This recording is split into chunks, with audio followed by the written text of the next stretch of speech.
Level 1. The farmer. You wake up before the sun. The sun doesn't wait for you. Neither does the state. You live in a village in the mountains. It doesn't appear on any tourist map. Tourists are never allowed here. Your house is concrete and mud. The roof leaks. The floor is bare. You sleep on a mat next to your wife and your 2 children. Your mother sleeps in the corner. She coughs all night. There is no medicine for whatever is wrong with her lungs. You walk to the collective farm. It's not your farm. Nothing is yours. The land belongs to the state. The crops belong to the state. The tools belong to the state. The shoes on your feet were issued by the state. You will answer for them if they wear out too quickly. You work a plot of land with 200 other families. Rice, corn, potatoes. The quota is set by officials in Pyongyang. They have never touched soil in their lives. They decide how much you must produce. The numbers have nothing to do with reality. The soil is exhausted. There is no fertilizer. The equipment broke years ago. No one has the parts to fix it. It doesn't matter. The quota is the quota. You plant in the spring. You pray for rain. You harvest in the fall. You hand over everything. 70% goes to the state, sometimes more. The local cadre takes his share first, then the military, then the party. What's left is yours. Some years, what's left is almost nothing. During the famine years, the ones the government said never happened, you watched your neighbors die. They swelled up first. Their faces and bellies bloated with fluid. Their arms and legs turned to sticks. Then they stopped moving. You found bodies on the roads, in the fields, slumped against walls. Nobody buried them right away. The living didn't have the strength. You ate anything you could find. Bark, grass, insects, corn husks, rats. You boiled leather belts into soup. You heard rumors about worse things in other villages, things people did to survive, things you don't want to think about. You survived. You don't know why. You don't feel lucky. You feel tired. You have felt tired since 1994. You will feel tired until you die. Level 2. The factory worker. You live in a gray city, built by the Soviets in the 1960s. Concrete apartment blocks stretch in every direction, identical, crumbling, stained with decades of coal dust. Your apartment is on the 4th floor. There is no elevator. The stairs smell like cabbage and damp cement. You share 3 rooms with your family. On the wall hangs a portrait of Kim Il-sung and a portrait of Kim Jong-il. You dust them every morning before you do anything else. A dusty portrait is a political crime. An inspector from the Neighborhood Watch Committee, the Inminban, could visit at any time. You work at a textile factory, producing uniforms for the military. You have worked there for 14 years. You operate the same machine you operated on your first day. The machine is older than you are. It breaks down constantly. When it breaks, production stops. When production stops, someone is blamed. You have learned to fix the machine yourself, using scrap metal and wire, because waiting for official parts means waiting forever.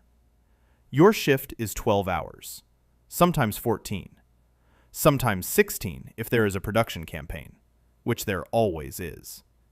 The Supreme Leader has declared this the year of something, the year of self-reliance, the year of revolutionary spirit, the year of whatever slogan they've painted on the banners this time. Every year is the year of working harder for less. You are paid in won, the North Korean currency. Your salary is almost meaningless. The state provides your apartment, your rations, your children's schooling. What your salary can buy at the official stores is almost nothing, because the official stores are almost empty. The real economy happens at the Jangmadang, the informal markets that the government pretends don't exist. Your wife sells homemade tofu at the market to earn enough to buy cooking oil and soap. This is technically illegal. Everything useful is technically illegal. Everyone does it anyway, because the alternative is to have nothing. Once a week, you attend a self-criticism session. You stand in front of your coworkers and confess your failures. You didn't work hard enough. You had a selfish thought. You didn't study the Supreme Leader's writings with enough devotion. Your coworkers nod and offer their own confessions. The ones who confess nothing are suspicious. The ones who confess too much are also suspicious. You have learned to confess exactly the right amount, just enough to show humility, not enough to get investigated. Level 3. The Soldier. You were conscripted at 17. Every male serves. Your service is 10 years, a decade of your life given to the Korean People's Army. The recruiter called it an honor. Your mother cried when you left. She knew what the Army does to boys. You were stationed at a base near the DMZ, the most heavily militarized border on Earth. 1 million landmines sit buried in the dirt between you and South Korea. You can see the other side on clear days. At night, you can see their lights. So many lights. Your side is dark. Your side is always dark. You train every day. You march. You drill. You practice formations for parades that the Supreme Leader may or may not attend. The parades matter more than combat readiness. A perfect parade is proof of national strength. A soldier out of step is a national embarrassment. You have seen men beaten for being half a second off rhythm. You are hungry all the time. Soldiers are supposed to receive better rations than civilians, but the officers take their share first. You eat corn porridge twice a day. Sometimes there is a piece of dried fish. Your uniform hangs loose on your frame. You weigh 30 pounds less than when you enlisted. During the winter training exercises in the mountains, soldiers faint from exhaustion and malnutrition. Some of them don't get back up. Your real job isn't preparing for war. Your real job is construction. The military is the country's largest labor force. You build roads, dams, apartment buildings, monuments. You pour concrete and haul stone and dig ditches 10 hours a day in the summer heat or the winter cold. Your hands are calloused and scarred. Your back aches. You are 22 years old, and you move like an old man. You are told the Americans will invade any day. You have been told this every day since you were born. The Americans are coming. The Americans are planning an attack. Only the Supreme Leader and the Korean People's Army stand between the Korean nation and annihilation. You believed it completely when you were young. Now, you're not sure what you believe. But you keep that uncertainty locked in a place so deep inside you that even you can't find it most days. Doubt is the most dangerous weapon in North Korea, more dangerous than any bomb, and it is aimed at yourself. Level 4. The Teacher. You teach at a primary school in a mid-sized city. Your students are 8 years old. They wear uniforms and red scarves and pins with the Supreme Leader's face over their hearts. They are beautiful and thin, and they look at you with enormous eyes, waiting to be told what to think. You teach them to read using the works of Kim Il-sung. Their first sentences are about the greatness of the revolution. Their first math problems count bullets and tanks. How many American imperialists did the brave Korean soldier defeat? If the factory produces 500 uniforms and increases production by 20%, how many uniforms does it produce for the glorious army? Every subject circles back to the regime. History is the history of the Kim family. Science is the science the Supreme Leader has endorsed. Music is revolutionary songs. Art is portraits of the leaders. There is no subject that exists outside the ideology. You are required to teach things you know are not true. Kim Il-sung did not single-handedly defeat the Japanese. Kim Jong-il was not born on a sacred mountain while a double rainbow appeared in the sky. North Korea is not the most prosperous country in the world. You know these things are not true because you are educated enough to suspect them, and you have heard enough whispered conversations over the years to confirm your suspicions. But you teach them anyway. You teach them with conviction because your students will be tested on these facts, and their scores reflect on you, and your scores reflect on the school, and the school reflects on the district, and the district reflects on the party. If the children fail, you fail. If you fail, your file gets a mark.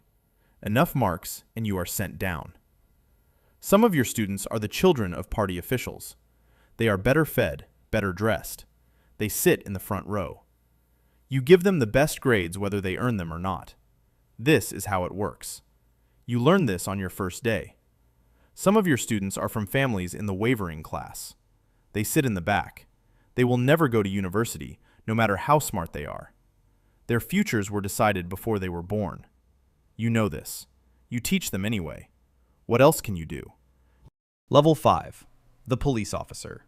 You are BOWIBU, Secret Police, Ministry of State Security, the most feared institution in the country. People cross the street when they see your uniform. People lower their eyes. People stop talking when you enter a room. You like that. You need that. Fear is the only tool that works in a country where nothing else functions properly. Your job is to find disloyalty. Disloyalty is everywhere. A farmer who tunes his radio to a South Korean frequency. A factory worker who makes a joke about the supreme leader. A student who draws a mustache on a newspaper photograph. A wife who tells her neighbor that the rations are getting smaller. These are all crimes. These are all your responsibility. You have a network of informers. Every apartment block, every factory, every school, every military unit has someone who reports to you. Neighbors inform on neighbors.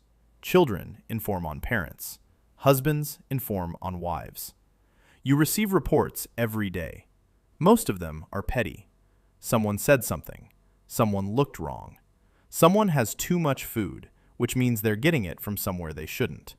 You investigate. You visit homes unannounced at 3 in the morning. You search through belongings. You confiscate anything suspicious. A USB drive with South Korean television shows is enough to send a family to a labor camp. A Bible is a death sentence. You have sent people to the camps. Kwanlee-so, political prison camps. You have signed the orders and watched the trucks take them away. Whole families, 3 generations, grandparents, parents, children. The guilt of one becomes the guilt of all. You don't think about what happens to them inside. You know, but you don't think about it. The camps are mines and farms where prisoners work until they die. The average life expectancy is 5 years. Nobody comes back.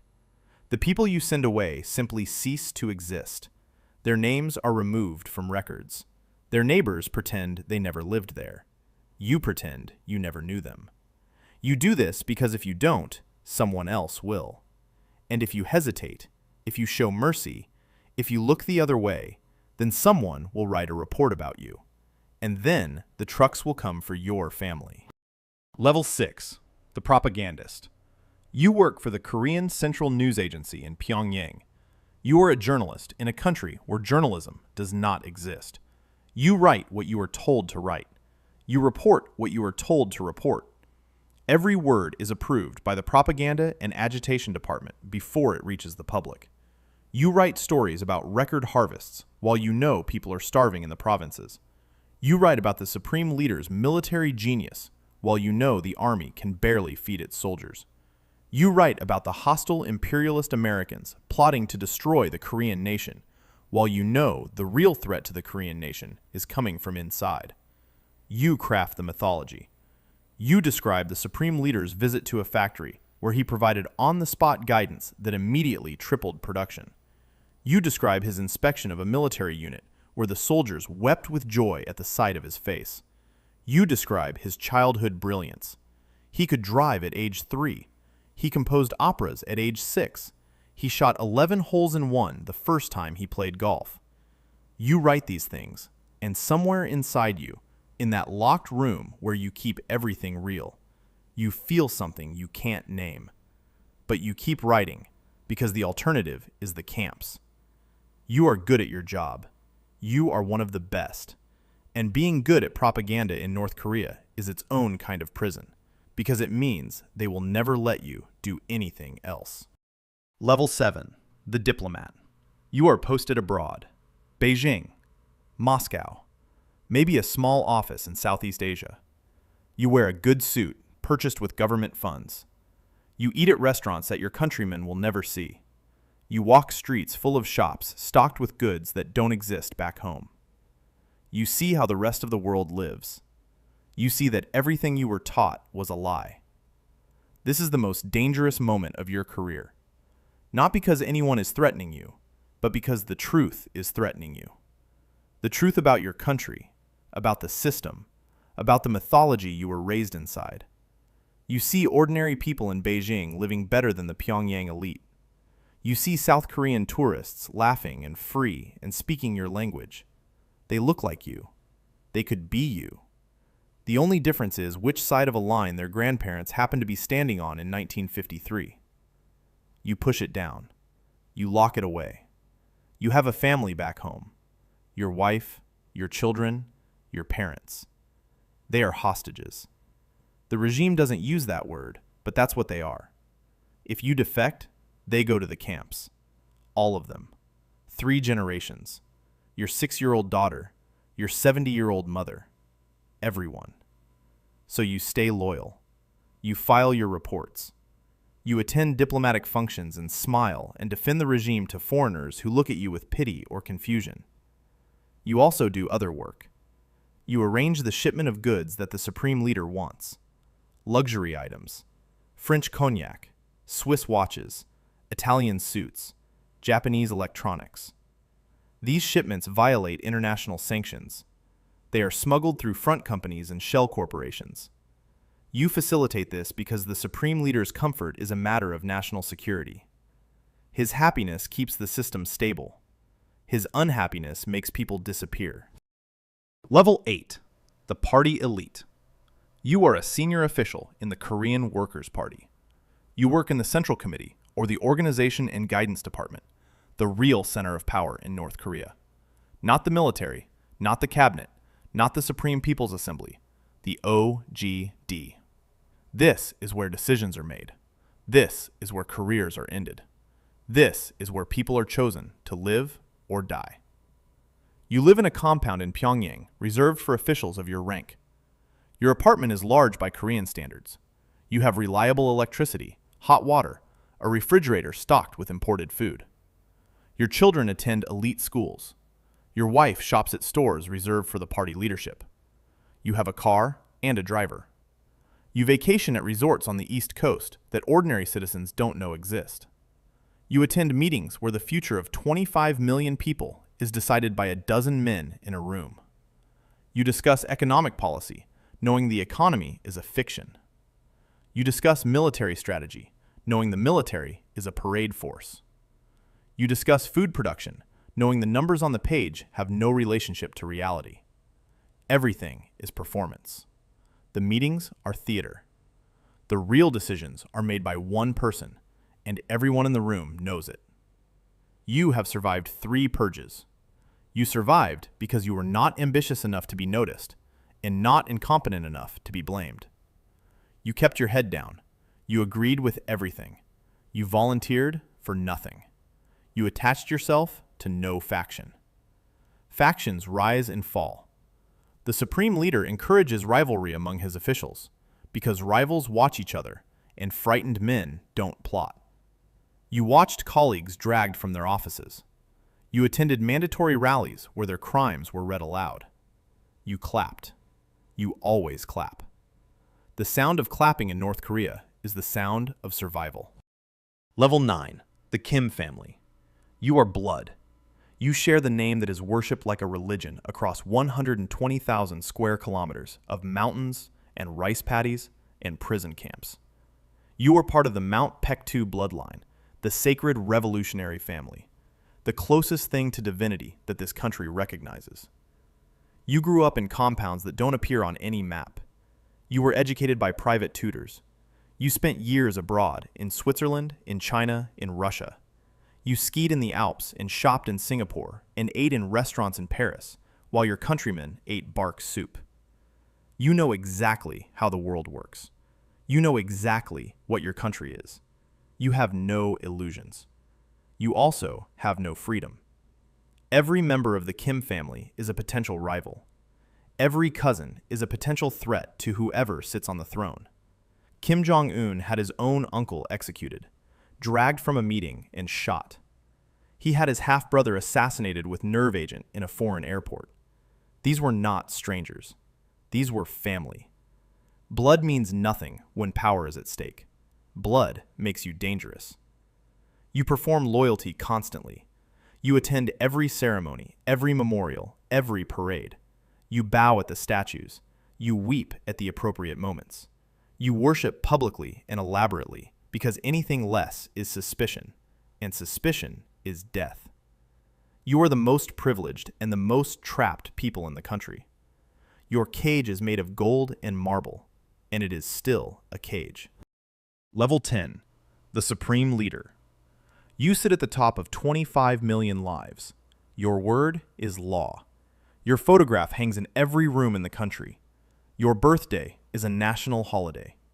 Your opinions on agriculture, music, architecture, nuclear physics, and basketball are treated as divine revelation. Schools teach your childhood accomplishments. Newspapers print your daily schedule as if it were scripture. Grown men and women fall to their knees and sob when they see you in person. You are Kim Jong-un. You are barely 40. You inherited this country like a family business passed down from your grandfather to your father to you. The business is 25 million human lives and an arsenal of nuclear weapons, and a network of prison camps, and an economy that runs on fear and foreign currency and crystal meth. You have executed hundreds of officials since you took power. You had your own family members killed. You have tested nuclear weapons and launched missiles over foreign countries and threatened to turn entire cities into ash. The world calls you a madman. You are not mad. You are calculating. Every execution is a message. Every missile test is a negotiation. Every act of cruelty is a strategy for survival. Because you know the moment you appear weak, the people around you will tear you apart. You live in palaces surrounded by guards who would die for you or kill you depending on who gives the order. You eat imported food prepared by personal chefs while your people starve. You watch NBA basketball on a private theater system while your citizens are executed for watching South Korean soap operas. You own yachts and luxury cars and private islands while your country begs for foreign aid. And you are terrified. You are terrified every single day because you know the system only works as long as fear holds it together. You know the generals smile but scheme. You know the officials agree but resent. You know the people worship but don't believe. You know that one crack in the wall, one moment of weakness, one wrong decision could bring everything crashing down. And when it crashes, there will be no exile for you, no quiet retirement, no mercy. The people you have starved and imprisoned and terrorized for decades will not be forgiving. So you tighten your grip. You purge another general. You test another missile. You remind the world that you have nuclear weapons. You remind your people that you are a god. You sit alone in a room, in a palace, in a country that worships you, and you trust no one and nothing. And you wonder sometimes if this is all there is. Power without peace. Control without connection. A throne that is also a cage. Somewhere in a village in the mountains, a child is being born right now. The state is assigning them a number in the Songbun system. Their class, their future, their entire life determined before they draw their first breath.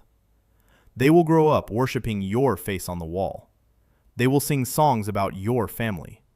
They will believe you are a god, because that is the only thing they will ever be taught. And you will never meet them. You will never know their name. But their life and your life are locked together in a system that neither of you can escape. They are at the bottom looking up. You are at the top looking down. And neither of you is free. The cycle continues.